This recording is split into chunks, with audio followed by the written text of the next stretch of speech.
YouTube, how we doing? Pass the prop back here yet again. It is our Monday show, ready to roll. As always, coming at you for this Monday Night Football breakdown. Obviously, we'll have our recap coming here as well. Join as always, Stu. How you doing, man?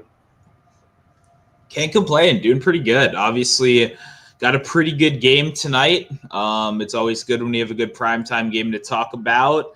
And yeah, it was a pretty solid week for me, kind of up and down. We'll get into that a little bit with our recap here in a second. But overall, good week of football, a lot of crazy comebacks, a lot of entertaining games, and even a primetime upset, obviously, at the end of the day. So I thoroughly enjoyed football this weekend. I thought it was a pretty good week. And I think these chunks of the season are my favorite, where you're getting like that data. It's kind of setting in a little bit, but you're getting some injuries. Teams are reacting to different changes. There's a lot of moving parts. So excited to, break it down a little bit and hopefully get some winners today. Yes, sir. Yes, sir. Yeah, we've been rolling, man. I've been feeling pretty good. This was a good week for us, obviously, for the show to kind of get us back on track. Anything you want to talk about before we get into our recap here? Obviously, there's a lot to talk about. Obviously, we already saw in the chat Brad talking about the Cardinals collapsing there against the Titans. I think that saved what's his face's job. I don't even fucking know. My God, dude, he was fucking horrible. And it honestly shouldn't have. I'd fire him after the win. I'd say fuck it. Like, we got lucky here. Well, I know you probably can't do that. The locker room probably wouldn't like that. You got to wait till next week or something. But I know I'm with it. He's brutal. Absolutely brutal. Callahan. Yeah, and shout out to Cam Ward showing out in the second half of that game. He looked really, really good. Mind you, that's really, really good compared to what he looked like prior. I'm not saying the lead or anything. I also want to give a quick shout to Tampa Bay and Seattle. Best game of the weekend by a mile. I don't care what anyone says. There was a lot of other close games. I'm sure people in here, we got a lot of Eagles fans will say that's a good game, or Broncos fans say that's the best game. I don't think I've seen a game like that Seattle game in a very long time. The worst part is Seattle is a dropped interception in the end zone against San Francisco that led to a touchdown, and Darnold threw that pick, and everybody's going to say, yeah, it's Darnold, something like that's going to happen. It fucking hit the D tackle's helmet. Yeah. Like, he didn't even block the ball. Like, that's the most annoying part, because he, took a step over and hit him right on the top of the helmet, got the interception, obviously. It sucks that the game had to go down like that it ended on something like that, just because both quarterbacks played such a high elite football game. I know I messaged or sent on Twitter just how do you look at that as the Panthers and see two of these dudes? They're in the top probably 10 quarterbacks in the NFL right now. Darnold's playing that well. I mean, what did he go, 350? He went for 350, 3 touchdowns yesterday. And then obviously the pick off the helmet. You have both those guys in your freaking locker room, and you still found a way to fuck it up. And now both of them are leading playoff charges, man. Agreed. I mean, no doubt about it. Absolutely. Like, there's like Madden, just each team answer back and forth, score over and over again. I saw a tweet that was like, Baker versus Darnold is no longer like two reclamation projects. It's just two of the best quarterbacks in the NFL. And he's right, like 100%. And this is even Darnold, once again, behind a bad offensive line. Like, what he's doing. And also, JSN, I know you talked about it, obviously. We're going to get into that. But I mean, one of the best receivers in football, had a chance to kind of step up, no more DK Metcalf. And wow, it's one of those things where you're like, this guy had a 5 ADOT in his rookie season. Like, they used him like fucking one of those, like Greg Dortch, you know what I mean? And it's like, this is one of the, it's crazy. It's crazy to look back on, but obviously he's going to keep killing it. And yeah, just a fantastic game. Baker Mayfield, everyone kind of knows he's a dog already, but really kind of getting into that like top 5 quarterback conversation at this point with nobody. I mean, look, no offensive line, no Bucky Irving, no Mike Evans. Like, this team is beat up right now. They're at their worst, and they just fight. And yeah, it's hard to beat him. So shout out to Baker. That was a fantastic game. Yeah, that offensive line for Tampa Bay was really good. Usually Seattle can get pressure on you with 4, and that's why they're such a good team. I know Seattle is as injured, honestly. They're banged up too, yeah. They're fucking beat to shit defensively, and you can kind of see that kind of come to fruition later in that game when those dudes were just gassed being on the field that whole time. And, Darnold going on the field in 5 plays doesn't help, but was very impressed there. Obviously, shout out to my boy Kenneth Walker for finding a way to always get over that longest rush, bro. That dude literally every game. He sucks, and they give him only 9 carries. But the fucker gets like at least a 15-yard carry almost every single game, which is pretty impressive because the dude's explosive. And watching Charbonnet run into the back of a guy and do nothing with it, it just baffles me that I think they had the same amount of touches. I think the same amount of touches this week, which was kind of wild. Let's talk about the Eagles. Eagles versus Denver in Philly. Both undefeated teams go down yesterday. Which one are you more impressed with, Denver or the Patriots? Because I feel like the Patriots kind of, showed on a primetime game. They don't really get too many of those. How good they can be when they kind of bring everything together.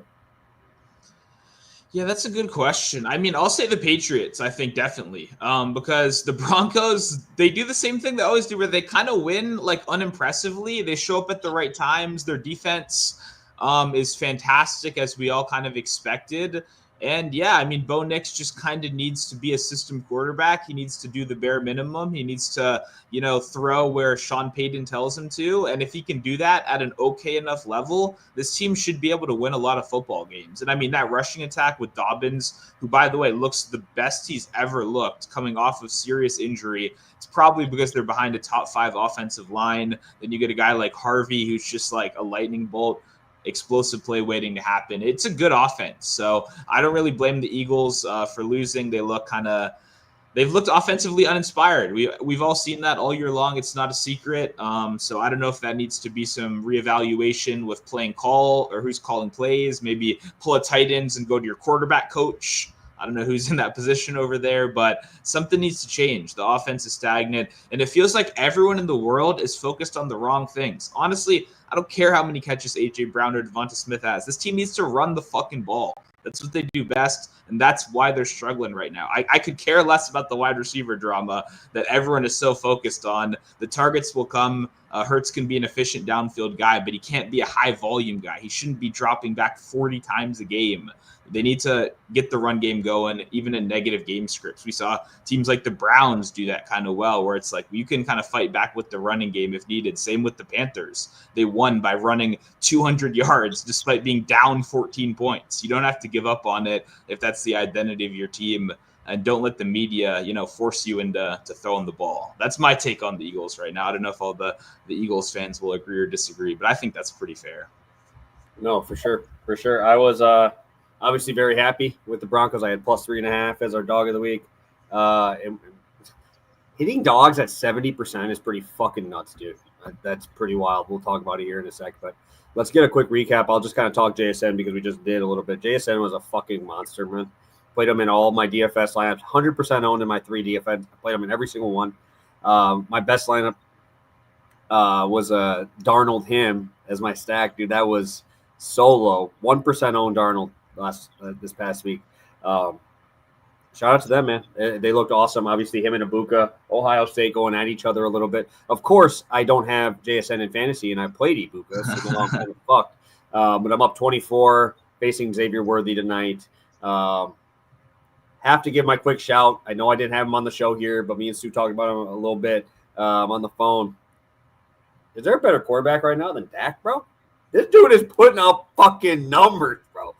I benched Jane Daniels this week to start Dak. 4 touchdowns, 4 40-yard passes. They give us a 1-point bonus for a 40-yard pass or 40-yard touchdown. Bro's just chucking, bro. And I absolutely love it. I had to throw the ball less than 30 times. You don't see that. It kind of is unfortunate how shitty the Jets are because obviously Matthew Stafford got a shootout game, 350. So that kind of puts a wrench in it. Now he's in second place, by like 100 yards. But I had to give my shouts to Dak because, dude, it was an absolute fucking clinic, dude. Jake Ferguson, me and you both talked down here on Best Ball. Jake Ferguson is fucking number 1, I think, in both of ours. Him and Darren Waller are actually my 2 most exposed tight ends. So I am chilling with all these shit tight ends out there. Bowers hurt. What's his face hurt? Kittle's hurt. All these dudes are hurt. And these fucking dudes are putting up these numbers. So shout out to Wisconsin, baby. I know they suck now, but it's all right. Jake Ferguson hit there. No, I'm with it. You and me both. And it's funny, you and me were both Ferguson guys last year. He was awesome. And then it felt like everyone was just like, oh, that won't happen again. It's like, why wouldn't that not happen again if this team's going to be a pass-heavy team? So, yeah, Ferguson and Hunter Henry are my two guys in everything. And they've been crushing it for me so far this year. So it's awesome. Obviously, Waller, I had to wait a little bit, but he's been awesome.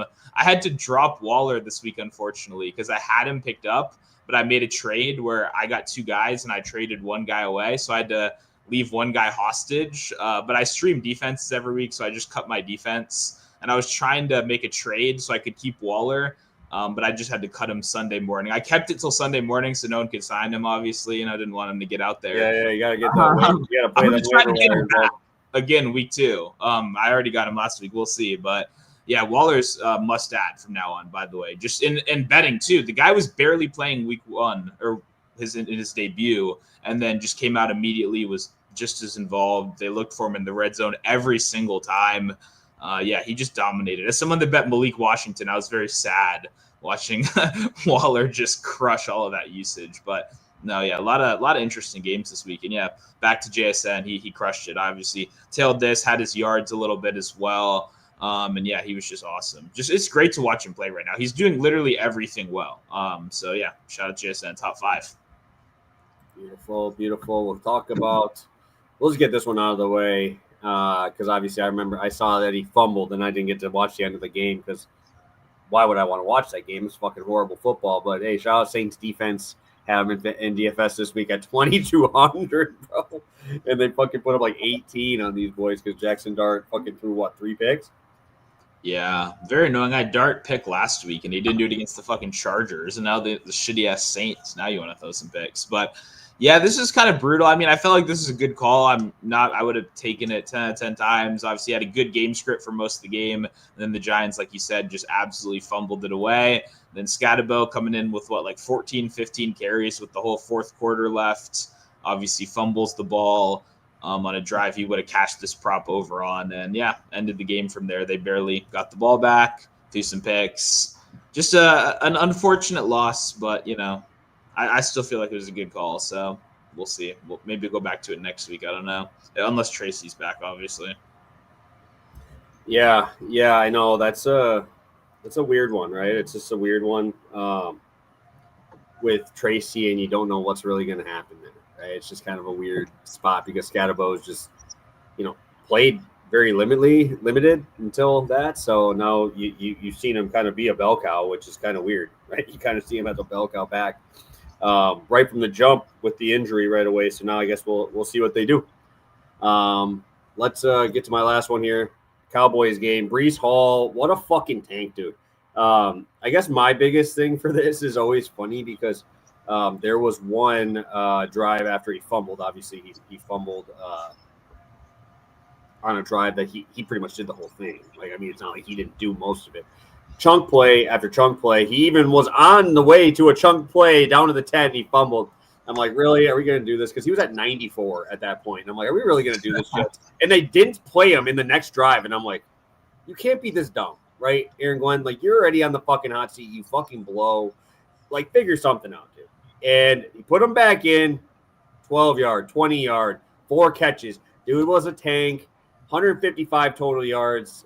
This one felt very good because I felt like we had a pretty nice edge on that one. Yeah, no, this is a great call. Obviously, they came out, they ran the ball a decent amount. Fields tried to throw. It had middling results. Yeah, so, it's what we expected. It's what this team does. It's why I like this prop. And I had some Isaiah Davis catches as well, so I was very happy when he was not in for that drive that you were stressing. I was like, hell yeah, get my boy some catches right here. So shout out to Isaiah Davis as well. Both backs ended up getting the job done. And yeah, the Jets just suck. It's unfortunate. Mason Taylor should have been an auto bet this week. Kind of mad I didn't play that. But that guy's going to be probably 4.5 catches next week. And it'll probably still be a good bet, honestly, because Fields he's not looking downfield. He's running, handing the ball off, or checking it down. And that check down is either going to Taylor or it's going to Hall. So I don't know. Seems like a good play whenever they're going to be trailing in games. Oh, man, dude. Yeah, Fields, crazy, bro. Crazy second half for fantasy owners. I know he was the most fucking most popular on DFS this week facing the Cowboys, and obviously got salvaged by the end there. But yeah, it's really tough with that Jets team, dude. They are fucking terrible. They're bad, dude, everywhere. And then even with Sauce locked up Pickens for 90% of that game, and then of course Pickens gets his deep ball because Dak put it in the one spot he could. Shout out, like I said, shout out Dak. Good. Dak, if this team makes the playoff, Dak could be MVP. Like, if he could lead them to that. And also, by the way, Schottenheimer is fucking killing it this year. A guy that really got no credit coming to the season at all. Every week he's had a smart game plan. Some weeks more run heavy, some weeks more pass heavy. They've hung in with good teams. They played good teams close. I mean, he should be up there in the coach of the year talks as well. I mean, immediately coming in and making an impact as well. Because obviously Dak is cooking, but you got to have the coach kind of facilitating that. And it definitely looks like that's happening in his first year. Yeah, dude. It was very impressive, dude, especially without CD, man. He's doing all this without fucking CD. Yeah. Yeah, I bet on fucking, what's his name? Flournoy. Dude, I had 15.5 yards. He catches a 40-yard bomb in the first quarter. That's the most fired up I've been for a bet all year long. When you get he was getting targets later in the game. It wasn't like he was literally the number 2 option yesterday. Well, if you watch any of their games, he comes in and you're like, no offense to Jalen Tolbert, I'm like, this guy's clearly better than him. Like, the only reason Tolbert plays is because he knows the playbook. He's an active body. Not good. He's gotten chances, not been good. Like, it's just clear when there's another guy. That's why I like Turpin so much, because Turpin was a special teamer, and there was like, Tolbert's so fucking bad that how about we get Turpin, the special teams guy, involved? And that turned out to be a good idea. So when Turpin goes down, just figure, okay, whoever the next guy up is still probably better than fucking Tolbert. So, shout out to him. Yeah, it was a clinic, man. And then obviously you got to cash your London bet. Yeah, this was fun. I mean, the only real sweaty play was the last fucking play of the game, which was a Hail Mary. Where you're like, if I lose on the Hail Mary, like, I don't want to watch football for the rest of the day. You know what I mean? That would be a brutal start. But luckily, that's a very low percentage play. Before that, didn't have a pass over 20 yards until that final drive when they had a couple little prevent defense passes or whatever. But yeah, I felt very good about this one. The offense looked exactly like I expected. They clung to the run game as much as possible. Judkins, like we talked about, is a fucking beast. I said he's like Derrick Henry light, and I felt a little bit insecure saying that. But the more he goes out there and performs, the less, the better I feel about that comparison, because that's the vibes I keep getting when I watch him. He like wears you down. He's tough to bring down, and he doesn't go backwards. Every play on a shitty offense that you're not scared about, that you can stack the box again, he's still going 3 yards at a time, 4 yards at a time, and that's a very valuable skill when you have a good defense, when you can just grind out a game. So they came out. Gabriel looked like he did in college, point and shoot, a little bit inaccurate at times, but, yeah. Hopefully we get this number again next week. I don't know what the matchup is, but we'll probably want to go right back to it, honestly.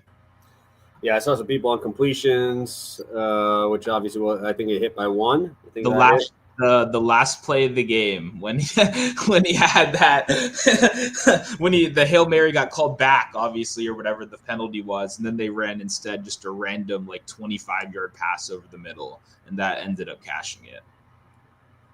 Yeah, and then we get to take our little laps here. We got Panthers money line for you. Coming back on an absolutely crazy game there with Miami. They were getting bum rushed early, and I'm like, damn it, is Chalk Achane gonna just fuck me up here? Because I had I had one of my lineups without Achane, and I was doing pretty good. That actually being my best lineup. My best lineup ended up being the one I faded Achane in, and he was like 60% owned. It was pretty wild, and Panthers got it done. Yeah, man, what a game. What a game. I was not feeling very confident, obviously, early on, but they came back. Yeah, this was awesome. I mean, both of these games were pretty awesome. It ended up being a big screen game at a certain point. You're like, gotta watch this one. So, yeah, shout out to Bryce. And, I mean, shout out really to Dowdle, who just looked awesome on the ground. They could not stop him whatsoever. I don't know what the fuck happened there, bro. That was crazy. Yeah, it's like a 2009 game log. You know what I mean? Like, just fuck it. Like, let's just let him cook, and he did. So, only problem is I lost my props in this game. I had Tremble receiving yards. He did not do shit. They didn't even throw it in the second half, did they? I don't even know if they threw the ball in the second half.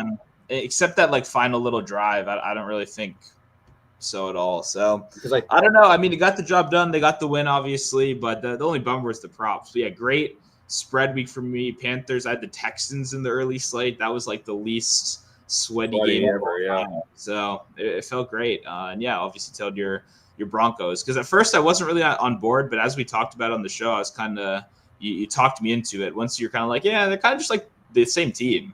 It's like, do we really want to take the same team 3.5-point favorites? Probably not. So great call there too. Yeah, you made it a little sweaty there, but those are the types of games you want the plus, right? Those are the types of games, man. They obviously got the money line done. We are 7-3 on dogs of the week here. I think I don't even know. I think a couple of them have been money line too at plus money, so feeling pretty good heading into tonight. And we have obviously a really fun game to talk about here. I believe it's down to 3.5. Stu, could you check for me? Is it 3.5 now? Yeah, I can pull up Pickett right now. Just see what 3.5 is what I was seeing. Yeah, 3.5 DraftKings. Yeah, 3.5. All right, here it is. So 3.5 over. Okay, so it's going to be KC at. It's what, plus 3.5 for Jacksonville. And it's 45.5. Pretty healthy total for what I kind of expected here. But I'll let you take it away, Stu, to start us off. What do you think? What do you think about this one? We obviously pick our 4 sides here. Which one are you leaning towards?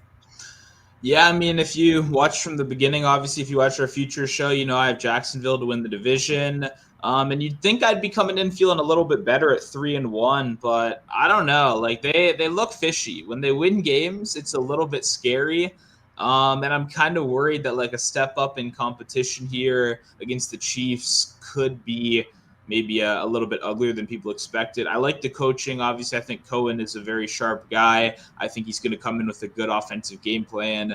I think it's likely going to be a fairly run-heavy game plan, if I had to guess. Try to keep the ball out of Mahomes' hand. ETN has looked pretty awesome so far.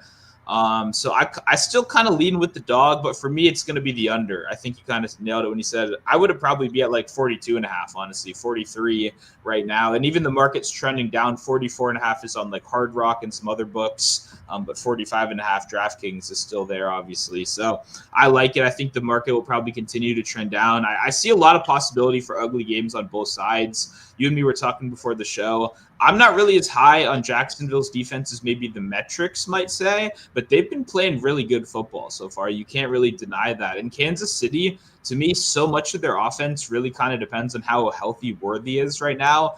He immediately came back and looked very electric last week, but now obviously has some ankle swelling that popped up. He's on the injury report. Taking him back out and going back to the Juju Smith-Schuster, Hollywood Brown experience is not fun. And a team like Jacksonville can keep it close enough where if that's the situation, they can win this game. But if Worthy's in there, if he looks healthy and the offense can generate a couple explosive plays, then it's hard to beat Kansas City. So I'm just going to go with the under. I think that's probably the best path, but I think it's going to be a pretty good game, honestly. Yeah, I know we kind of talked a little bit before the show, and I kind of leaned with you as well on the under in that spot. I don't know if it's just like remembering the old Chiefs and how good they used to be, but 3.5 is just, it just kind of feels a little bit trappy at this point. I feel like this line is very sharp right now. So I probably will stay away from the spread on my end, but I definitely would leave with the under there as well. So yeah, Stu, you ready to do this thing or what? Sounds good. All right, let's do it. I'll kick it over to you to start us off with. We're both going long and short. I love that. I love it. Yeah, no, you guys know I love those longest, whether it's rush, reception markets. And we're going Trevor Lawrence, longest rush over 6.5 yards. -118 MGM. You got -120 Caesars, DraftKings. A lot of books have this one right now. Really, FanDuel is kind of the only one that does not have this market as much. But yeah, I'm a big fan of Lawrence in this one. I think when you look at the Chiefs defense and what they tried to do, it's pretty simple. They blitz. It's on their 3rd in blitz rate so far this season. Spagnuolo is kind of known for that. Obviously, his creative blitz packages, sending all-out pressure on random second downs. He's known for keeping quarterbacks off balance. And it's kind of what I talked about with a lot of these quarterback rushing props, which is like that's going to be successful. You're going to get sacks. You're going to confuse a guy like Lawrence at times, but also when you get that chaos, right, when you're creating mayhem, you're going to lead to some opportunities as well. And when that blitz doesn't hit home and when you open up that hole because there's no linebackers there, then there's going to be opportunities for you to get downfield. And every quarterback that's played them so far has posted an 11-yard rush against them, which is just this regular rushing number in this game right here. Lawrence himself is over in 2 games so far this year, 50-50, with 2 10-yard rushes in those games. What I found most interesting, and what I really haven't seen, I've seen a couple people start to talk about Lawrence rushing, which is good. The thing I haven't seen mentioned enough is really the lack of scrambling so far. Lawrence is the least pressured quarterback in the NFL. He's played exclusively bottom 10 pressure rate teams so far this season, which means there's just ultimately less scramble opportunities. When you're dropping back and you're not under pressure, you're not forced out of the pocket, you're just not going to have as many of those opportunities. And that's the whole goal of this Chiefs defense. And obviously they play a lot of man coverage as well. When you play man coverage, your back's turned to the quarterback. You're not focused on mitigating those spaces. You're focused on stopping your man. So it allows for those longer rushes. This is just a really low number. I mean, I think an unathletic quarterback can get a 7-yard run. A guy like Lawrence, who's fairly athletic, I think is going to be involved. I would not be surprised if he got a designed run or two as well, which it does not feel like is being priced in. But when you got a team that, I mean, the Chiefs have been good against the run. There's no doubt about it. They've had some good defensive games. Like if you're struggling, if you want to mix up your offense a little bit, I would not be surprised if they do a little bit of a keeper action with Lawrence, get him involved, not just with the scrambles, but with the designed runs. But this is a trailing game script, right? They're expected to be behind in this one. They're expected to have to drop back a little bit more, have to throw. And those dropbacks are going to lead to some scramble opportunities. So I like Lawrence rushing in this one. I think it's a good look. In each of his prior games against the Chiefs, he's posted 26 rush yards in both of those 2 games.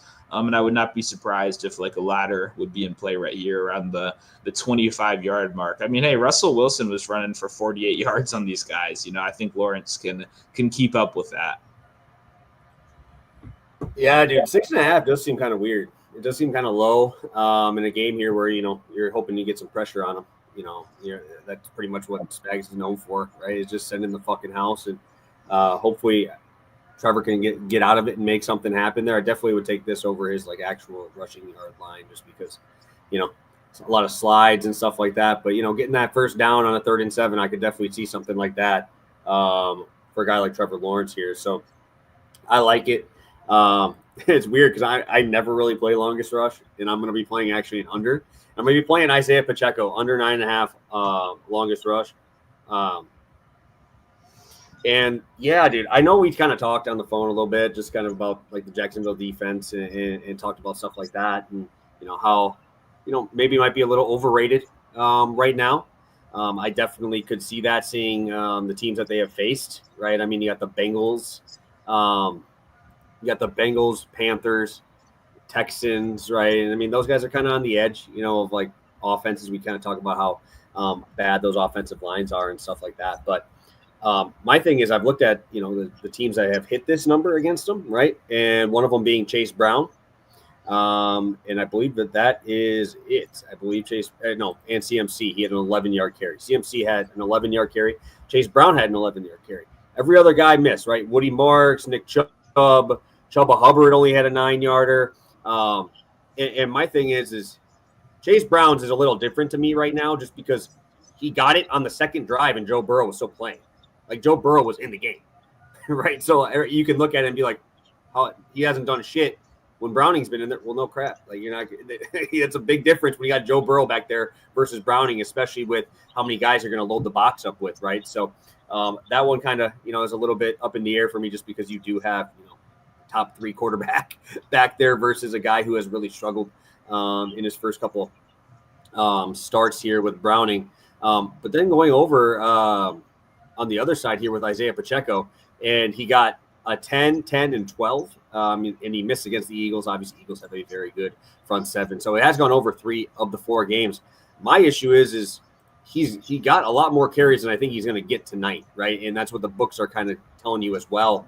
7.5 is his rush attempts line. You're starting to see, Kareem Hunt push 50-50 workload in terms of rush attempts, right? You're seeing Brashard Smith coming in on those third downs, right? So it's like, fuck, dude, how many carries do you really see this guy getting when you're splitting it with three guys, right? I just have a really hard time putting a number on here when it says his actual rushing prop tonight is 28, bro. It's 28. We've seen Jacksonville be able to slow down everybody but CMC, really. Chase Brown, like I said, was with Joe Burrow, so that's obviously a little bit different. But I see this game being the way we talked about it, kind of shitty, like kind of a shitty defensive grinding game. And I kind of see that game script kind of leaning a little bit more towards Kareem Hunt here, or like, seeing Pacheco maybe in that 3-4 yard range, because Jacksonville has been very good at making those tackles. Those linebackers are pretty damn good. I know you're going to probably talk about Walker. Hopefully he'll be playing today. I really like this under, and I could see him only having like 5 carries in this game. Just because I could see this being more of a Kareem Hunt game, bro. Yeah, I mean, I just have no feel for the backfield, honestly. I think Pacheco and Kareem Hunt both kind of suck. I'm a long-time Kareem Hunt hater, like a long time, so it's kind of back to Cleveland when he was vulturing, bro. It was so annoying. Oh, yeah. It was so annoying, man. So it's one of those that, I don't know. It's just tough. It's real tough.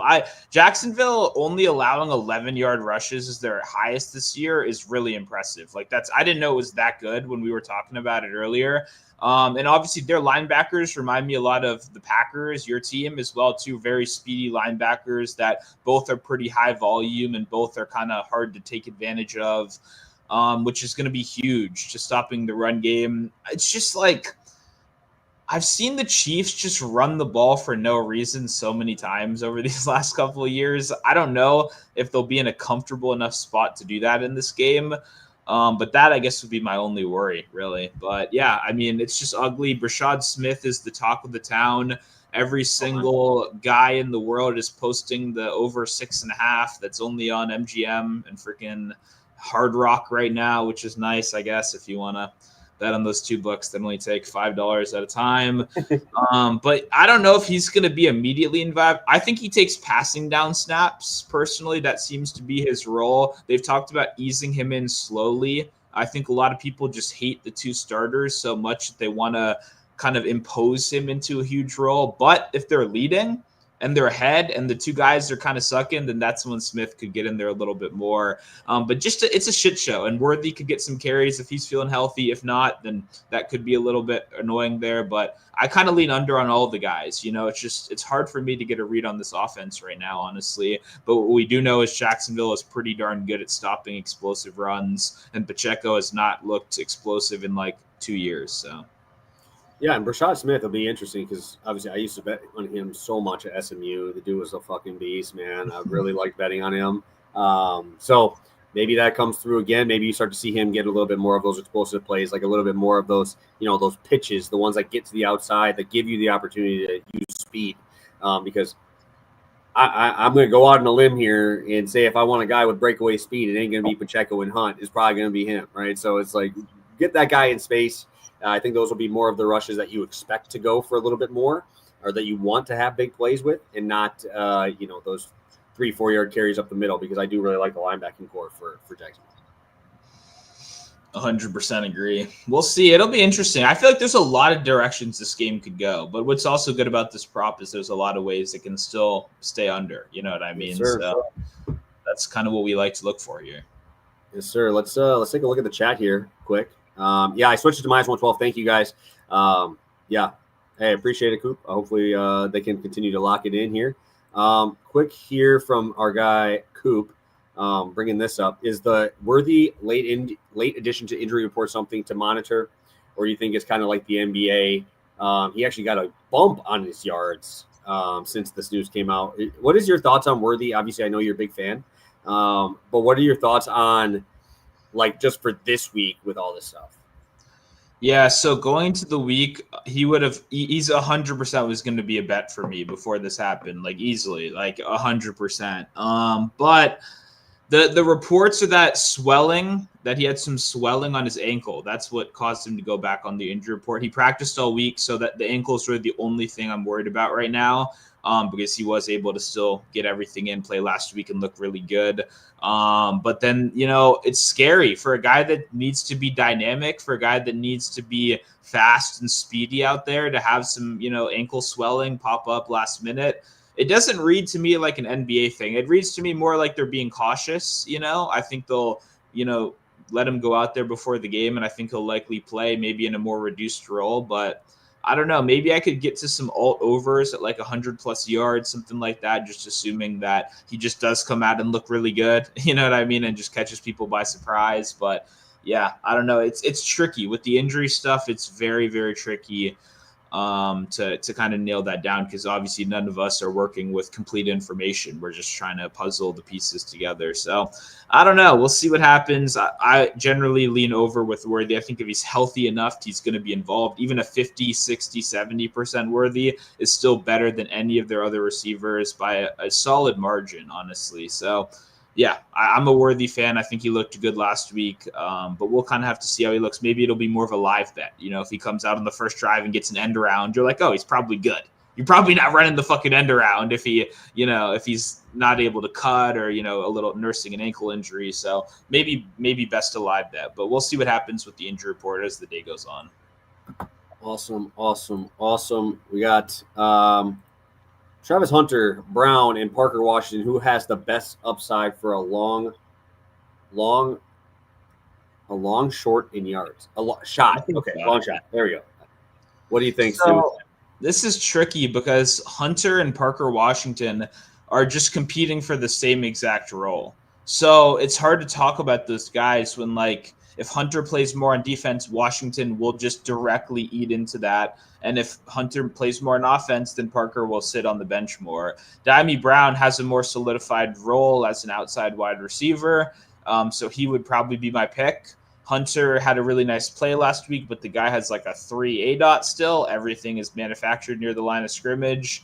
My initial vibe was maybe they'd go back to a little bit higher defensive usage this week, especially if Worthy does play. Just kind of having to handle the slot position against the Chiefs is valuable. And I would say I'd say Hunter's looked just as good on defense as he has on offense this year. So it's kind of tricky, but I will say the quotes do kind of lean more towards that good catch he had last week. They want to get him more involved after that, seeing a big explosive play. And they've kind of struggled to generate those this year through the air, at least. So, Hunter's someone to look out. I've seen a lot of people betting Hunter this week, but I would say he is easily the most high variance play. Maybe not just in this game, maybe on the whole slate all weekend, in the sense that the guy could just be out there playing defense, and you're sitting there with your 30 yards or your 40 ticket or whatever, and you're like, oh shit, I'm just screwed right now. So, or they're leading and it's the ETN show, and then Toon gets some work and he looks good. Like,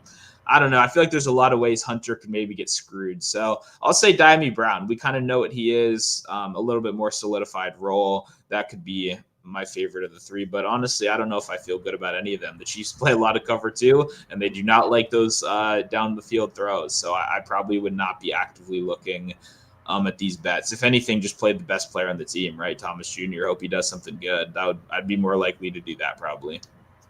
Yeah. Everybody I know has been talking. Obviously, the McDuffie assignment going to be over on that side, but we kind of seen it a little bit here with Marvin Harrison. That second year, a little slump there. Now he's kind of woke up a little bit. Maybe we started to see that, and he stops dropping passes. So maybe we'll see something there. We did talk about the spread a little bit. We talked about that at the beginning of the show. If you want to pop over there, Blue is bringing up KC against the run. I know we kind of talk, Stu. It's kind of tough with his backfield, bro. Like, what do you?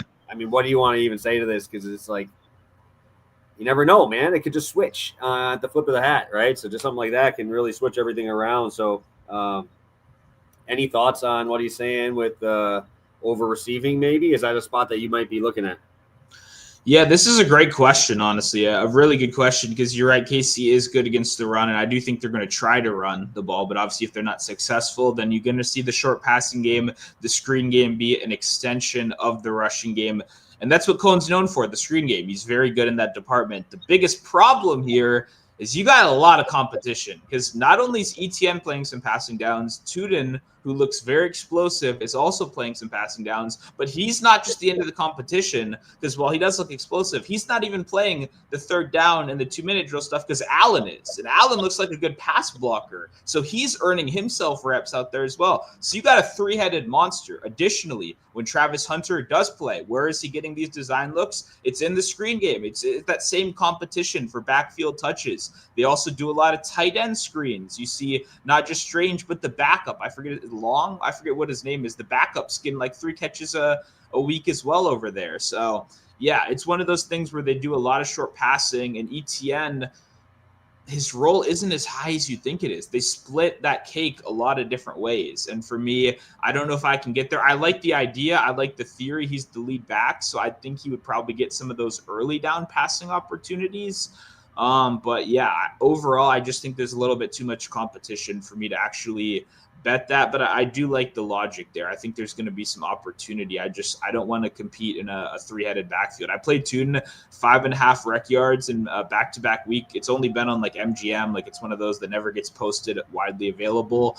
And he's gone over, but it's like 1 for 7. It's like not comfortable at all. Like one of those where I probably got a little lucky here. So I just don't like how split the backfield usage is, honestly. Yeah, no, good breakdown there for sure. Yeah,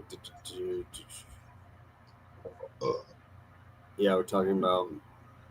Okay, these are all the stuff from our breakdowns here. Let's take a look at the people at the beginning. Cashville popping in here as well. I'm happy to see that. Cashville talking about liking pass yards for Mahomes here tonight. I didn't even look at what the number was. I'm pretty sure it's pretty high with how he's been playing lately, right? He's been playing very good football as of late. Obviously, the injury to Worthy is very prevalent to the passing yard market. I mean, speaking of that, it's 247, 252. That's the general consensus I'm seeing right now. If Worthy's not in, who the fuck is getting all those yards?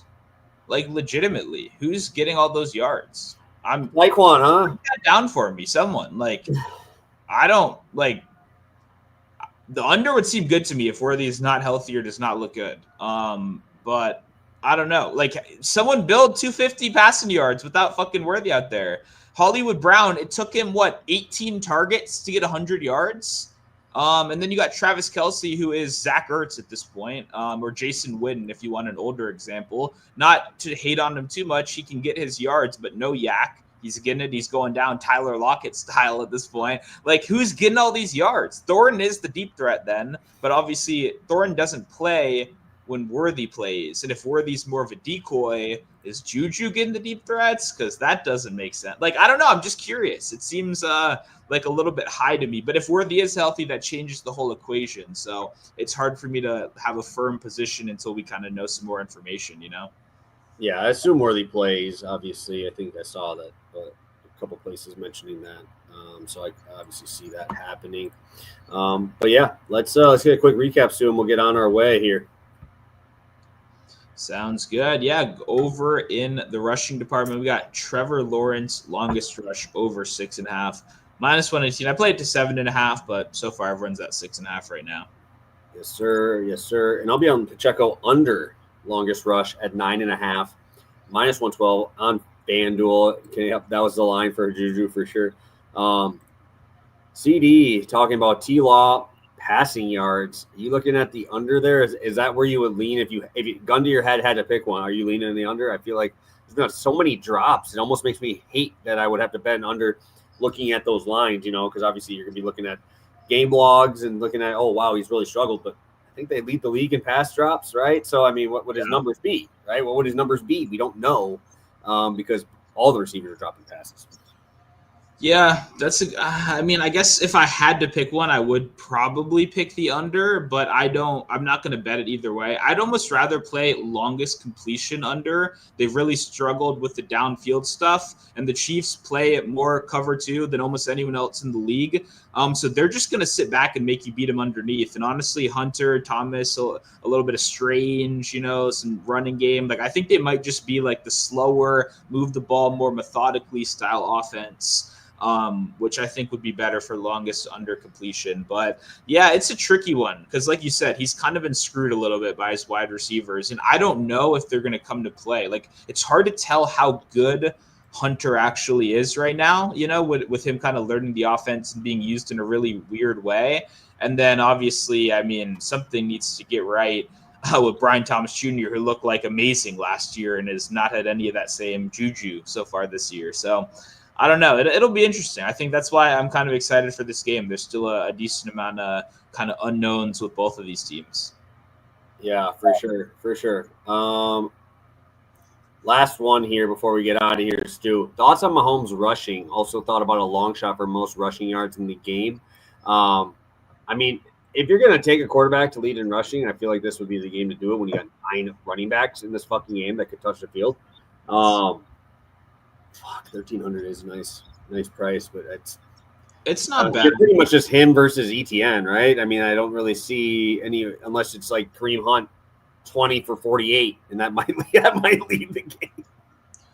Yeah, I just think ETN will probably have double the carries of anyone else, which makes him kind of an easy favorite. But it's not a bad look. I like the logic, honestly. And we know Mahomes can get to that kind of 50, 55-yard mark pretty consistently. So, yeah, I got no problems with that, honestly. I think it's a pretty solid look. Mahomes rushing is always solid. It's just like they don't want to outwardly design that many runs for him. So you're relying on a lot of scrambles, which he's really good at, but it's hard to scramble up into like the 40s and the 50s. That's when it gets a little bit much. Yeah, you're almost just hoping for like a 30-yard carry, and then maybe you probably get better odds on like a 30-yard carry. Like you probably get better odds on just like a longest rush alt up there, something like that. But the one that caught me off guard is Drake May being up in the 30s. I'm like, I saw a lot of people on that yesterday, and I don't know, man. Like he doesn't. They don't like to run him that much. He's a good scrambler. He's mobile, but like I don't know. In the 30s, like there's two kind of runners. There's designed run guys and scramble guys, and you got to know which one's which when those lines get super high. But yeah, I don't think we really have any long shots today. The only thing is I got to get a couple bucks to my boy Taekwon Thorne, no matter what. 50 yards, we'll see. It's at 14 for his base. So 50, I'm sure will be a good fucking number. I don't know what it is, but there's no way I can't walk away with 10 bucks on Thorne at least, because obviously he's going to get a bomb or two, hopefully, in this game. Yeah, I mean, dude, if you play it now and Xavier Worthy does go out of the game, dude, I mean, fuck. But even if Worthy loses like 10, 15 more snaps, you just need. Yeah, no, and that's what I'm saying. I think he was like leading this team by like 7 or 8 deep targets. Yeah. When Worthy wasn't playing, that's fucking nuts, dude. That's nuts. But obviously, that's when Worthy's out, right? So it's like that would be a crazy ladder, and you just gotta hope, re-aggravation or something like that, where you can get up that ladder quick because you know how often he's getting chucked to when Worthy ain't in the game. So that might be something too, because that would be like the perfect ladder, though, right? Because like there is a very clear way that he could be, damn near the number one in terms of air yards in this game. But obviously Xavier Worthy being in is a little bit of a wrench in there. Dang, I think this was a good show today. I see the final one I just want to get to real quick. Hunter, do you not think they're going to want to showcase him more? I think it would make sense, but once again, high variance. They might want to showcase him on defense as well. He's had some awesome plays there. Maybe they're worried about their slot corner coverage. It's just we don't have all the information. And honestly, like I said, they've used him in a really weird way. It's a lot of screens, a lot of short yardage stuff. If you're betting 30, 40, 50 yards, you're going to need him to break one, which is a little bit tricky in a team that plays a lot of cover two. They're trying to stop those kind of plays. So that's my only thing. The Chiefs have played like every good quarterback in the league so far, and they've like barely allowed one play of 35 yards. So it's kind of tricky. But overall, if you like Hunter, in my opinion, I'd much rather play 5 catches and 50 yards at great prices than, 3 or 4 catches and 30 yards, which are his current numbers. Like, I'd rather just go higher up and assume that you do get that offensive game plan, and he is super involved, and they do want to showcase him because you can just see so many different directions in this one. So that would be my take. I'd go for the ladders, and I honestly don't mind if people like that look. I think that's a very solid logic. I just think that's a better play, in my opinion, than just the baseline where we're all kind of guessing how much he really plays. So yeah, and I see Coop shouting out former Commander Diami Brown. We didn't mention it all. Commanders got a big win against the Chargers. Did not really see a single person picking them this week. And obviously Daniels comes back and shows people exactly what the fuck is up. So hell yeah, had to get that in there right before we ended. Great Commanders win yesterday. Don't know who we're playing next week, but we're keeping it rolling, baby. Let's go. Jets, I think. Hell yeah. They actually might be able to run on us, though. That could be a little annoying, but I believe it. No. They're playing them soon or maybe it's the Cowboy, or because I have Jaden Daniels, so I've been, You're keeping tabs. I have my tabs on that shit. Let me see. I'll have it right here. It's just I can't play him over Dak right now. Dak's playing on another fucking planet. Oh, it's Bears then Cowboys. Okay, that should be good. We got a lot of Bears fans at the Discord as well. That little rivalry game going there. That'll be fun. Oh, is it primetime again? Oh, it's primetime, baby. If this is in DC, maybe I'll have to go to that, honestly. That should be a good fucking game. So, yeah, Jane Daniels showing Caleb Williams what the fuck is up again this year. Let's go. Hell yeah. Yes, sir. Should be fun. Obviously, we'll figure it out. Make sure you guys are subscribed to the channel, have the notification bell on, because I have no clue how we're gonna do this. This week. This is gonna be interesting. I will be heading out at 5 a.m. tomorrow out to Mexico. I'll bring my laptop. I'm gonna try and bring everything out there, but might just have to be a little earlier before we go out and do shit. Obviously Friday is the actual wedding, so have to be really, really early on that day. So yeah, we'll figure it out. Obviously, we always want to make sure we get stuff out to you guys. And make sure you guys are taken care of here. So, Stu, anything else from you? Somebody just asked, how do you get in the Discord? Just message me. I got a free Discord. There's a lot of chill people in there. DM me on Twitter. I'll invite anyone. Everyone's welcome as long as you're chill, want to watch sports and not be a dickhead. That's really the only requirement. It's pretty simple. 98% of people follow those rules, so that's really all we can ask for. And yeah, like the video if you haven't already, leave a comment. And yeah, go follow over on Twitter. I'll have a full game preview on Substack later today and maybe another prop depending on what we see going. So yeah, appreciate people watching. Awesome. Well, we will see you guys sometime this week. Just make sure you guys, like I said, make sure you follow over on Twitter and on here as well with the notification bell, because your guess is as good as mine. Whatever me and Stu can figure out every day on the day of, that's usually how we do it. So, but we appreciate you guys being flexible and making sure we can get you guys some plays. So have a good one, guys. Best of luck, and we will catch you guys sometime this week.